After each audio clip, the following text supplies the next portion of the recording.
云林岛啦一间市上万正低的市场哦，对109年高达，因为民众的定情互开闸198解，嘛互开出13张的罚单，罚44万外。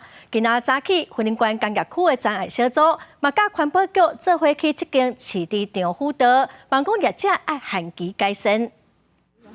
环保局的客闸人员收到民众的定情，去云林岛六角区这间低调客闸，会当看到因囤真侪堆肥造成臭味。客闸人员提出机器，对附近的空气采样，买味的检测达是超过标准。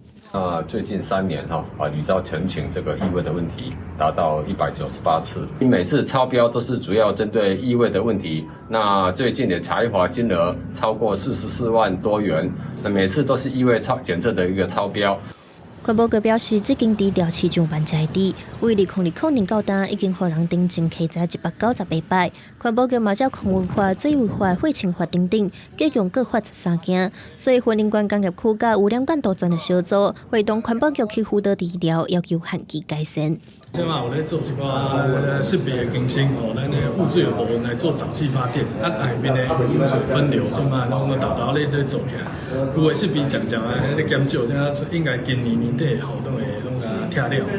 低调业者讲，针对污水液体换新，今年底会当完工。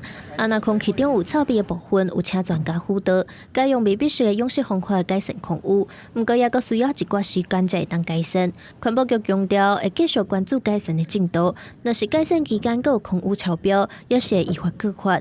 记者王伟雄云林报道。